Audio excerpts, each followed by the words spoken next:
राधे राधे। आप सबको कैसे हैं आप लोग। नवरात्रि के चौथे दिन हम पूजन करते हैं माँ कूष्मांडा के। कूष्मांडा शब्द का अर्थ पहले हम समझते हैं। कू का मतलब होता है एक छोटा, ऊष्मा का मतलब होता है एक ऊर्जा, एनर्जी, जो कि हल्की गर्मी एनर्जी होती है।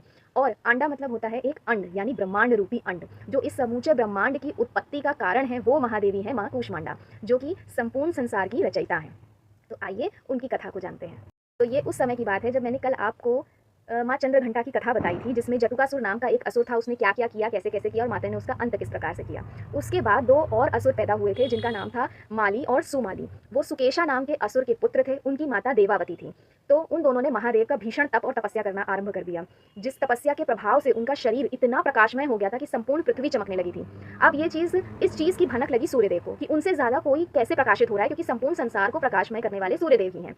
उसके बाद उनकी क्यूरियोसिटी, उनकी जिज्ञासा इतनी बढ़ गई कि वे अपना जो उनका स्थान है, जिस स्थान से वो संपूर्ण प्रकृति पर अपनी एनर्जी फैलाते हैं, उसको एक बैलेंस प्रोवाइड करते हैं, उससे वो हिल गए, जिसकी वजह से बहुत ज़्यादा नुकसान हुआ पृथ्वी को। बहुत चीज़ें उतल पुतल हो गई, सब कुछ नष्ट सा होने लग गया। लेकिन सूर्यदेव अपनी जिज्ञासा पर काबू न कर सके और उन दो महान असुरों की तपस्या देखने के लिए चले गए। अब जब वे वहां पहुंचे तो सूर्यदेव का जो तेज था वो इतना ज़्यादा था कि वे दोनों असुर जलकर राख हो गए, भस्म हो गए, एक राख में परिवर्तित हो गए दोनों के दोनों। इस बात से महादेव बहुत कुपित हो गए कि एक तो उनकी आराधना चल रही थी, दूसरा अपराध ये कि किसी तपस्या किसी की इस तरीके से भंग हुई, तीसरी उन्होंने अपराध नहीं किया था फिर भी ऐसा कुछ हुआ, चौथी कि सबसे बड़ी बात तो ये थी कि सूर्यदेव अपनी जगह से हिल गए थे, जो कि सृष्टि में जो इम्बैलेंस हुआ उसकी वजह से महादेव को क्रोध ज्यादा आया था, जिसकी वजह से वो क्रोध सीमा ना कंट्रोल नहीं कर सके महादेव, और उन्होंने त्रिशूल से सूर्यदेव को भेद दिया, जिसके कारण सूर्य विहीन हो गई पृथ्वी।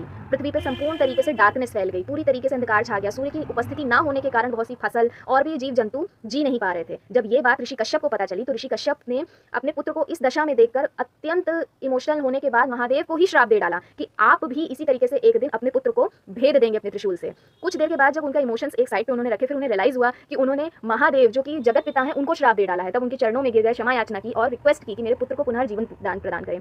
महादेव ने माता पार्वती को स्मरण किया, माता पार्वती वहां पहुंची। महादेव सब कुछ कर सकते थे, लेकिन ये लीला थी क्योंकि माता कूष्मांडा का प्रादुर्भाव कराना था।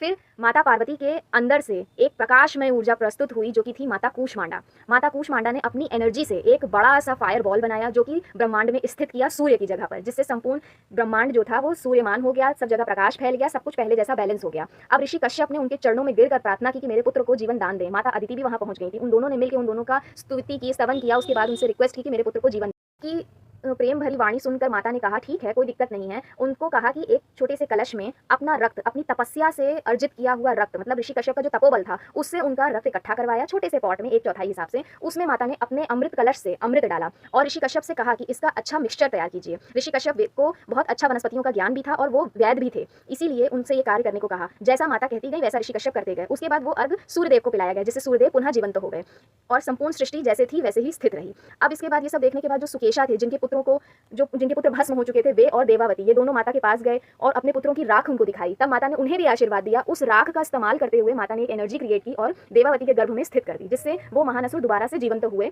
अंडे से निकले, जैसे प्राणी निकलते हैं अंडे से, उसी तरीके से माता ने ऋषि कश्यप का भी उद्धार कर दिया। उनकी बात सुनकर सूर्यदेव का भी उद्धार हो गया। साथ ही साथ सुकेशा और देवावती की भी संतान प्राप्ति की इच्छा को माता ने पूर्ण किया। इन सब चीज़ों को देखकर ऋषि कश्यप ने माता से कहा और महादेव से माता पार्वती को यह वरदान दे डाला कि आपका भी एक ऐसा पुत्र होगा जो सब देवताओं में सर्वश्रेष्ठ होगा, देवताओं का भी देवता होगा, और वो थे महागणपति गजानन। तो ये आशीर्वाद माता पार्वती को मिला। माता कूष्मांडा का सबने स्तुति करी। उसके बाद माता कूष्मांडा की स्तुति सूर्यदेव ने की, और जिसमें सूर्यदेव ने माता से ये रिक्वेस्ट की कि हे माँ, आप मेरे गर्भ में आकर स्थित हो जाएं, जिससे मुझे सही दिशा मिले और बैलेंस रहूं मैं, साथ ही साथ संपूर्ण जगत को आपकी कृपा प्राप्त हो और ज्यादा उनकी चमक बढ़े, उनका तेज और उनका प्रकाशित हो।